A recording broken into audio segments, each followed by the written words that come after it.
कल हम लोगों ने एक सब स्पेस का एनिहिलेटर का भी एनिहिलेटर निकाला और उससे रिलेटेड कुछ रिजल्ट्स हमने प्रूव किए थे। तो अब इसे थोड़ा और आगे बढ़ाते हैं, दो सब स्पेस ले लेते हैं। मान लेते हैं हमारे पास एक फाइनाइट डायमेंशनल वेक्टर स्पेस है, let V over F be a finite dimensional vector space and W1 and W2 be two subspaces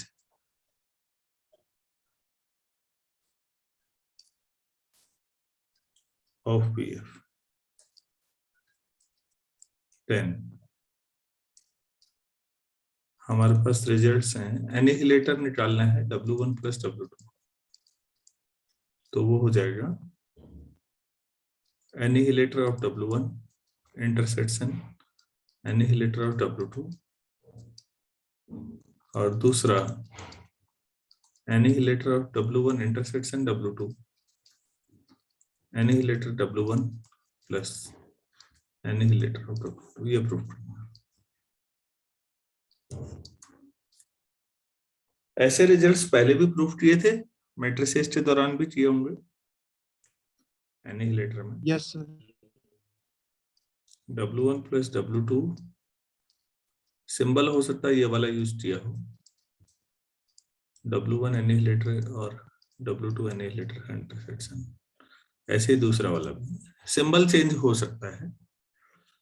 तो याद रखिए एनिहिलेटर का मतलब लीनियर फंक्शनल्स का कलेक्शन, जो वेक्टर स्पेस के हर एक को एलिमेंट को जीरो पे पहुंचा दे। चलिए देखिए, आसान है। Since W1 is a subset of W1 plus W2, ये ठीक है ना? Yes sir. तो एनिहिलेटर ऑफ W1 और एनिहिलेटर ऑफ W1 प्लस W2 में क्या रिलेशन आएगा बच्चों? कल किया था AW1 plus W2 is subset of AW1। ऐसा, ठीक है ना? यस। यही W2 के साथ भी होगा। W2 is a subset of W1 plus W2, तो AW2 contains annihilator of W1 plus W2। तो आप खुद ही समझ जाइए, एनिहिलेटर ऑफ W1 प्लस W2 दोनों में है, AW1 में भी है AW2 में भी है, तो उनके इंटरसेक्शन में भी होगा या नहीं? यस सर होगा। तो ये AW1 इंटरसेक्शन AW2, ये रिलेशनशिप तो आ गई डायरेक्ट। भाई दो सेट बराबर करने हैं तो यही करना पड़ेगा, एक दूसरे के सबसेट। अब दूसरी तरफ से करते हैं, कन्वर्सली लेट कोई लीनियर फंक्शनल ले लीजिए f मान लीजिए, जो AW1 इंटरसेक्शन AW2 में हो। तो f दोनों में होगा, f belongs to AW1 and f belongs to AW2। AW1 में होने का मतलब क्या हुआ? fx equal to 0 for every x belongs to W1, और AW2 में होने का मतलब fy equal to 0 for every y belongs to W2। ठीक है ना? यस। अच्छा, इसको बस मान लें, 2 मान लेते हैं। अब ऐसा करते हैं, W1 प्लस W2 में लेना है तो उसमें एक एलिमेंट ले लेता हूँ Z। Z जो है W1 प्लस W2 में है, तो जो Z होगा वो इस टाइप का होगा ना, x प्लस वाई टाइप का। जहां जो x होगा वो किसका एलिमेंट ले लेना है?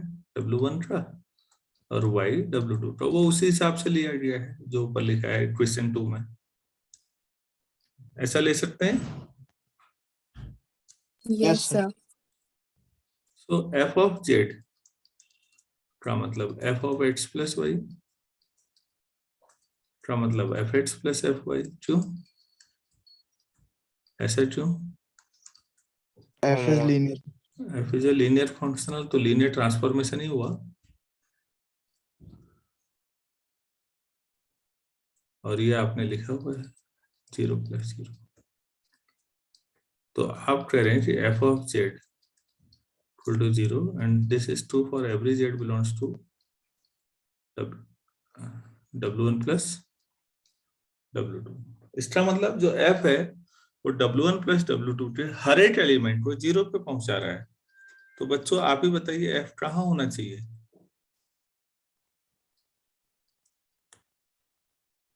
W1 प्लस W2 के एनिहिलेटर में। Yes, sir. तो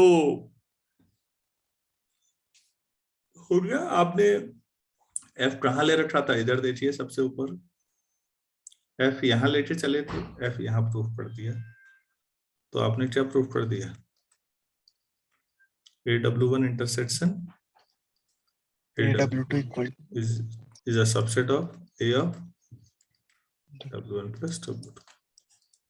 तो इक्वेशन 2 और नहीं, इक्वेशन 1 और 3 को ध्यान से देखिए, तो क्या हो जाएगा?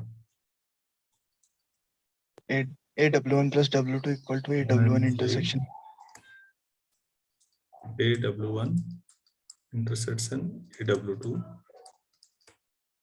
equal to A of W1 plus W2।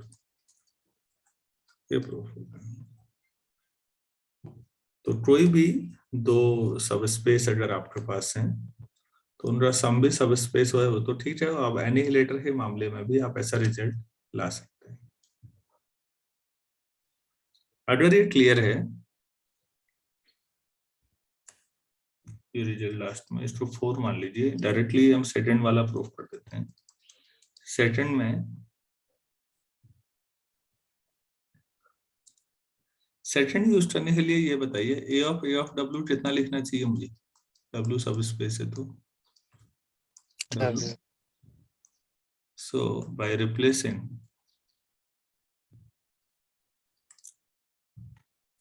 W1 and W2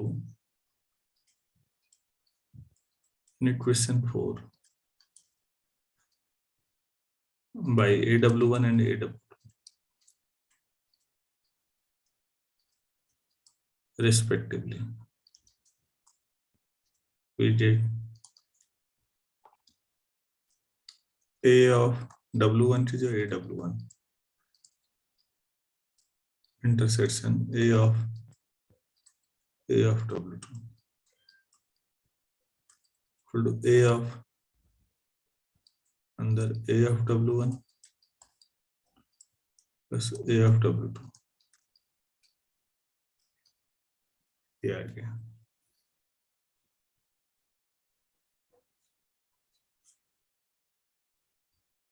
ठीक है, तो लेफ्ट साइड में इस चीज क्या लिखूं? A of W1 intersection W2 equal to A of W1 plus A of W2। ठीक है इतना? Yes, sir. एक बार फिर A निकालिए, W1 इंटरसेक्शन W2 का भी एनिहिलेटर निकालिए, तो इधर हो जाएगा A of AW1 plus AW2। तो प्लीज फिर ऊपर वाला जो रिजल्ट है उसको ध्यान में रखते हुए राइट साइड को क्या लिखना पसंद करेंगे बच्चों आप लोग? A of W1 plus A of W2. A of W1 plus A of W2 और left side A of W1 intersection W2। ये तो हो गया पहले के आधार पर ही, तो इसमें कुछ नहीं है, असली रिजल्ट पहला वाला था। पहला क्लियर है, तो फाइनाइट डायमेंशन में देखिए चीजें फिर आसान हो गई। A of W W होता है, इतना ही हमें याद रखना है। दो बार A ऑपरेट कर दीजिए, हो गए। सभी लोगों को क्लियर हो गया होगा, बाकी लोगों को भी या कोई डाउट है किसी को? Yes sir. चलो ठीक है, हम आगे बढ़ाते हैं।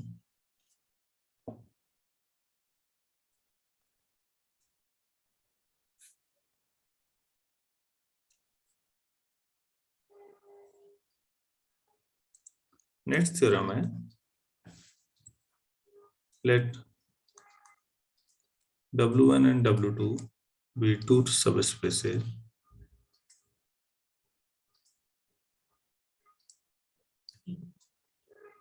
of a finite dimensional vector space VF such that V equal to W1 plus W2। ऐसे लिखने का मतलब जानते हैं बच्चों, क्या समझाया था? Direct very good, direct sum है। मतलब W1 प्लस W2 तो V है ही, और W1 W2 में कॉमन केवल 0 वेक्टर है, ये कहा गया था। तो इस बार आपको इस आधार पर हमें प्रूफ करना है। देन फर्स्ट रिजल्ट है W1 trap is isomorphic to AW2। तो इस आधार पर फिर W2 ट्रैप क्या आइसोमॉर्फिक होना चाहिए? AW AW1। और तीसरा, अरे यार, चलो ऐसे लिख लेते हैं, AW1 और AW2 का डायरेक्ट सम V ट्रैप के बराबर। ये प्रूफ करना है उसी आधार पर। W1 के एनिहिलेटर्स का कलेक्शन W2 के साथ, W2 ट्रैप के साथ आइसोमॉर्फिक होता है। ऐसे W2 W1 इंटरसेक्ट कर लो, और W1 और W2 के जो एनिहिलेटर्स हैं उनका डायरेक्ट सम V ट्रैप के आइसोमॉर्फिक होता है।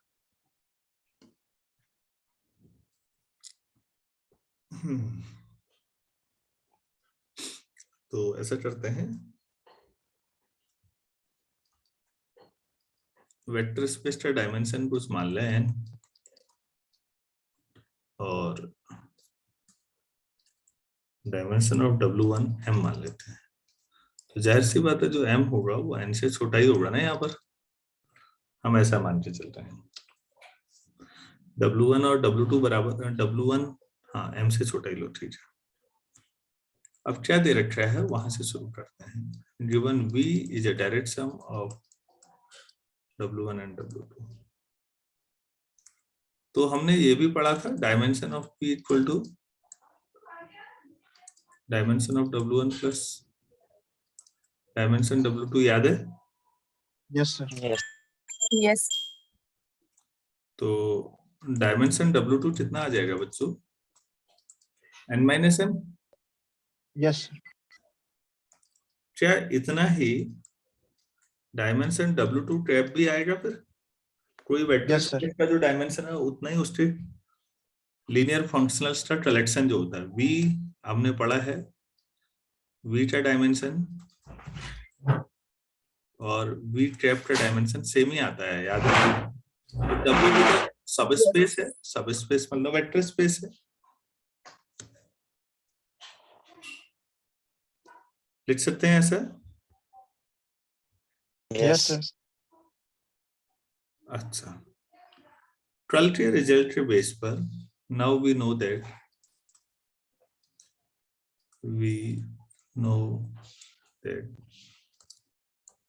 Dimension of annihilator of W1 कितना होना चाहिए? याद है? Dimension of V minus dimension of W dimension of W W1। तो ये n-m हो जाएगा। यही डायमेंशन ऑफ W2 भी है ऊपर वाली लाइन में। यस सर ये जो ऊपर लिखा है वो भी n-m है। तो डायमेंशन आप गौर करिए, आपने क्या कर दिया है, W2 और एनिहिलेटर ऑफ W1 के डायमेंशन सेम आ चुके हैं। तो एक वेक्टर स्पेस है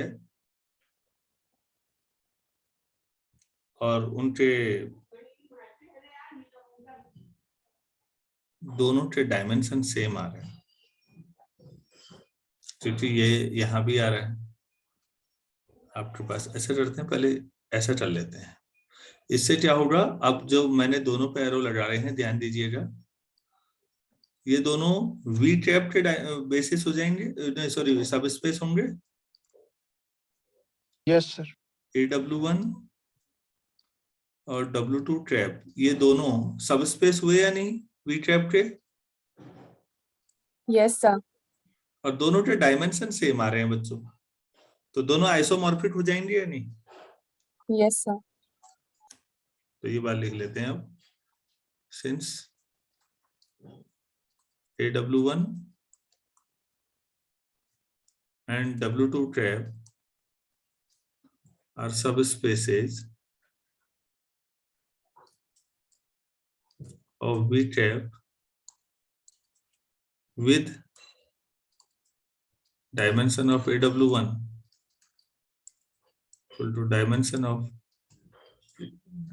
W2 trap। एक ही वेक्टर स्पेस के दो सब स्पेस हैं, डायमेंशन सेम है, तो वो आइसोमॉर्फिक होंगे। ये प्रूफ हो गया। काफी आसान रिजल्ट प्रूफ किया है हमने, लेकिन महत्वपूर्ण है। प्लीज मैं फिर कह रहा हूँ, काफी महत्वपूर्ण है, छोटा सा रिजल्ट है। तो AW1 W2 ट्रैप के आइसोमॉर्फिक है। तो सिमिलरली क्या कर सकते हैं, दूसरा प्रूफ करने की जरूरत ही नहीं है। AW2 करें तो that will be isomorphic to W1 के। तो शुरू के दो रिजल्ट तो डायरेक्ट ही होंगे, हमें तीसरे के बारे में थोड़ा सोचना है। तो यहां तक आप देख लीजिए, किसी बच्चे को नहीं समझ में आया है कोई स्टेप, कोई चीज, तो मैं फिर एक्सप्लेन कर सकता हूं।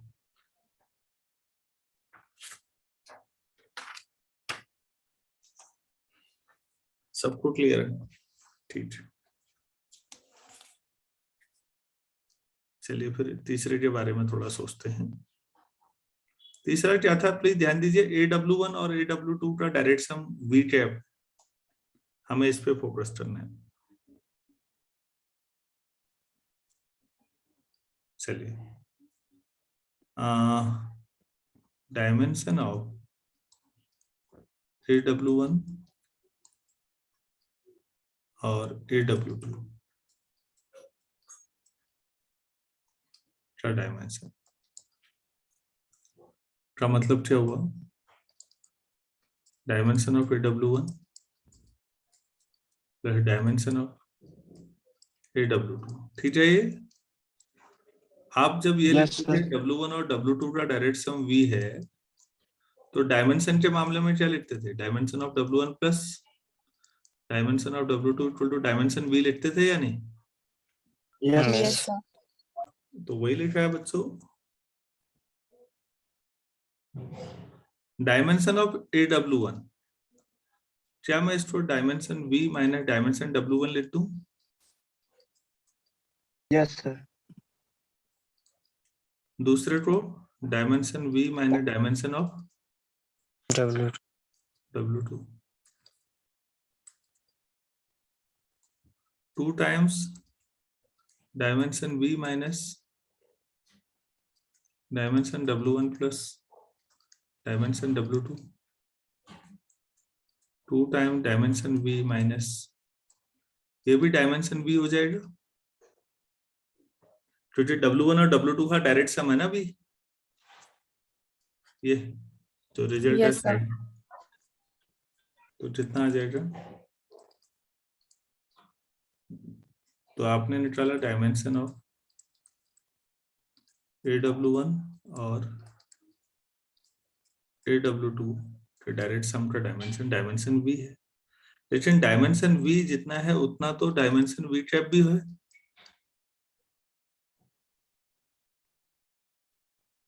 तो अब इधर देखिएगा, ये जो अंदर का मटेरियल है बच्चों, ये V ट्रैप का सब स्पेस हुआ या नहीं?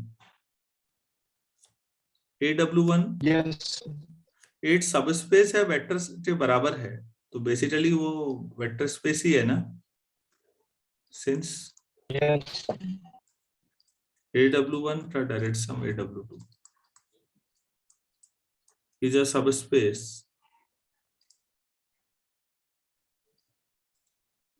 of V tab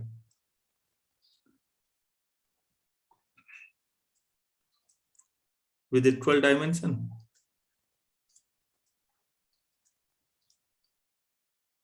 सबस्पेस का डायमेंशन वेक्टर स्पेस के बराबर आ जाए तो फिर क्या हो जाना चाहिए, AW1 plus Plus equal to V. Equal to V टैप हो जाएगा। प्रूफ हो गया। डायमेंशन की जो थ्योरम्स हैं उनका एप्लीकेशन गजब है, अगर आप लोग समझ पा रहे हैं तो।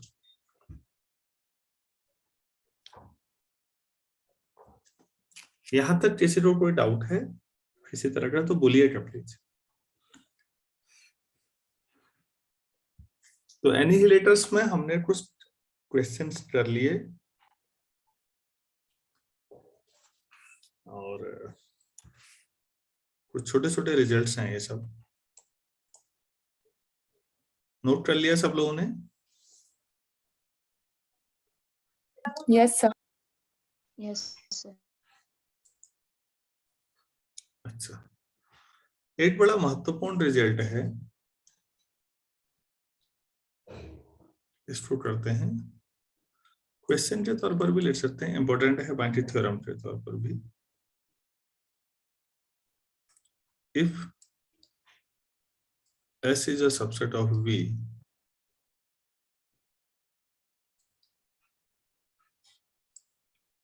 and LS क्या होता था, is the linear span. Yes. of S, then prove that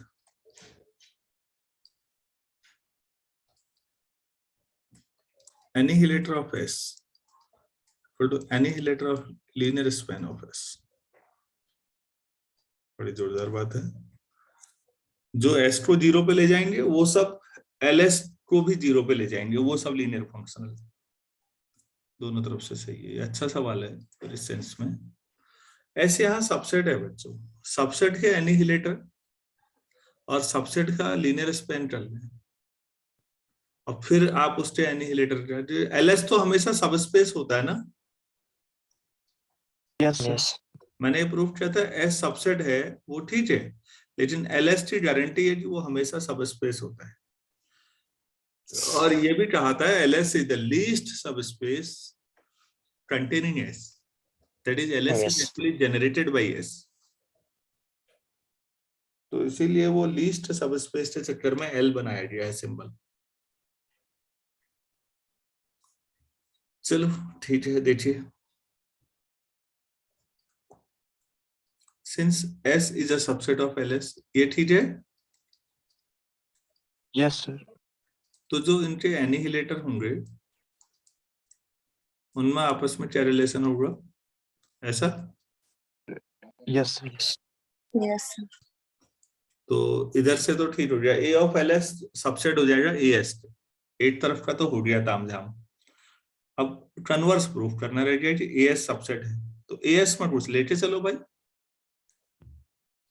late F belongs to AS, इसका मतलब F ऐसा लीनियर फंक्शनल है जो S के हर एलिमेंट को जीरो पे ले जाता है, मतलब S के हर एलिमेंट को जीरो पे ले जाता है और every S belongs to S। ये ठीक है? Yes, sir. अच्छा, अब उधर लो LS में लेना आसान नहीं है एलिमेंट आपके लिए डायरेक्टली, तो हम ऐसे लेते हैं, सपोज कोई वेक्टर ले लीजिए X LS में है, तो वो S के वेक्टर्स के लीनियर कॉम्बिनेशन से आया होगा, finite combination. Yes, sir. Yes, sir. L1 S1 plus alpha के S3 मान लो। यहाँ जितने अल्फा आई हैं वो फील्ड के एलिमेंट है और जितने S आई हैं वो सब S के एलिमेंट है। तो F of X f of alpha 1 S1 से later alpha 3 S3। F linear functional है तो f of S1 f of S3 f is linear functional. लेकिन आपने क्वेश्चन जो 2 लिखी है उसके अनुसार सोचिए, एस्ट्रे हर एलिमेंट को वो कहां पे ले जा रहा है? F0 पे। 0 पे। ये S1 S2 S3 एस्ट्रे सब एस्ट्रे एलिमेंट है, तो ये अल्फा 1 इंटू 0 अल्फा 3 इंटू 0 तो फाइनली 0। तो आपने प्रूफ कर दिया कि एफ एट्स भी 0 और एट्स आपने एलएस में दिया था। इसका मतलब एट्स की जो वाई लेते तब भी यही कहानी है। तो this is true for every x belongs to LS. तो एफ ऐसा है जो एलएस के हर एलिमेंट को 0 पे पहुंचा रहा है। तो इसका मतलब हुआ कि जो एफ है वो एलएस का जो एनिहिलेटर होगा उसमें होगा या नहीं? यस। एफ कहां लिया था आपने शुरू में? देखिए इधर एएस में, और प्रूफ ये कर दिया। तो सो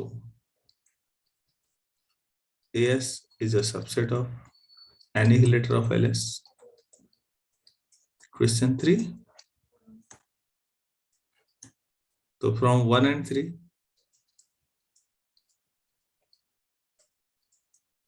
क्या हो जाएगा? दोनों बराबर हो जाएंगे। तो अच्छा रिजल्ट है। किसी सेट का एनिहिलेटर और उसके लीनियर स्पैन से ले लो उसका एनिहिलेटर, एक ही बात, कोई फर्क नहीं पड़ता। वो सारे जो एस को 0 पे ले जाएंगे वो एलएस को भी 0 पे पहुंचा देंगे लीनियर फंक्शन।